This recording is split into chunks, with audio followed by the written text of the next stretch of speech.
அனைவருக்கும் வணக்கம். சட்டத்தில் எப்பொழுது வழக்குகளில் சமரசம் செய்யலாம்?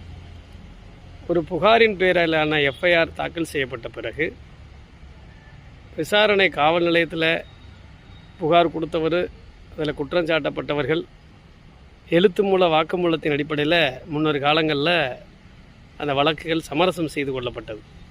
ஆனால் இன்றைக்கு அனைத்தும் ஆன்லைன் வீடியோ ரெக்கார்டிங் அப்படிங்கிறதுனால அப்போ உடனடியாக ஆன்லைனில் எஃப்ஐஆர் ஏறிடுது. ஸோ அந்த சூழ்நிலை வரும்பொழுது அது நீதிமன்றத்துக்கும் வந்துடும். அப்போ நீதிமன்றத்தின் மூலமாக மட்டும்தான் நம்ம வழக்கை சமரசம் பண்ணிக்க முடியும். அல்லது வழக்கை விசாரிக்கிற புலன் விசாரணை அதிகாரி இந்த வழக்கில் போதிய முகாந்திரம் இல்லை, சாட்சிகள் அனைத்தும் பொய்யா இருக்குது, இப்படிப்பட்ட ஒரு சம்பவம் நடக்கலைன்னு சொல்லி அவர் சங்கதிகள் மிஸ்டேக்குன்னு சொல்லி ரிப்போர்ட் போட்டும் க்ளோஸ் பண்ணலாம். அல்லது அதில் விசாரணையை ஆக்ஷன் ட்ராப் பண்ணி முடிக்கலாம், சார்ஜ் ஷீட்டை ரெஃபர் பண்ணலாம். வேறு வகையில் என்ன பண்ணலாம்னா, இதையெல்லாம் தாண்டி நீதிமன்றத்துக்கு வந்தாச்சுன்னா நீதிமன்றத்தில் வழக்கை நடத்தி நம்ம விடுதலை ஆகணும். அல்லது சாட்சிகள் பாக்ஸில் ஏறி விசாரணை கூண்டில் ஏறி பிறல் சாட்சியாக மாறுவாங்க, அப்படி அந்த வழக்கிலேருந்து விடுதலை ஆகலாம். அல்லது சமரச மனுவை ஒரு போட்டு அதில் நேரடியாக பிறல் சாட்சியாக அவர்களை அனுமதிச்சும் கூட நம்ம வழக்கிலிருந்து விடுதலை வாங்கிக்கலாம்.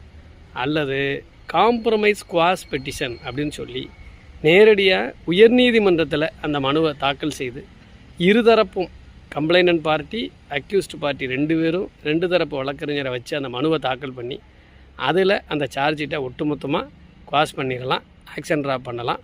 அதை சம்மந்தப்பட்ட ஜேஎம்முக்கு அனுப்பி அங்கே அந்த வழக்கை க்ளோஸ் பண்ணுவாங்க.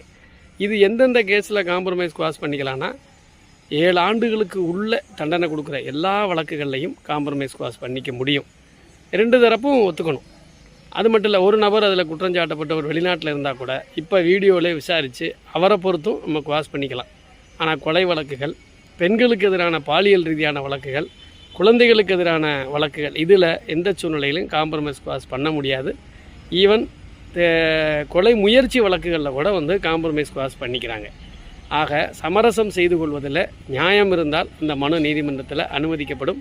இப்போ 3 ஆண்டு 4 ஆண்டு ஒரு ஜேஎம் கோர்ட்டில் அந்த வழக்கை நடத்தி முடிக்கிறதுக்குள்ளே நீங்கள் என்ன செய்யலாம், ஒரு இருதரப்பும் ஒத்துப்போனால் ஒன்று ஹாஸ்டைல் பிறல் சாட்சியாவோ அல்லது உயர்நீதிமன்றத்தில் நம்ம காம்ப்ரமைஸ் குவாஸ் பெட்டிஷன் போட்டோ அந்த வழக்கை சமரசம் மூலமாக தீர்த்து கொள்ளலாம். வேறு வகையில் ஒரு பிரச்சனையை முன்கூட்டி தீர்த்து கொள்வதாக என்றால் சமரச மையங்களையும் பயன்படுத்தலாம். இந்த வகையில் வழக்குகளை எந்த நேரத்திலையும் நாம் சமரசம் செய்து கொள்ளலாம் என்பதில் உள்ள விவரத்தை நீங்கள் தெரிந்து கொள்ளுங்கள். நன்றி.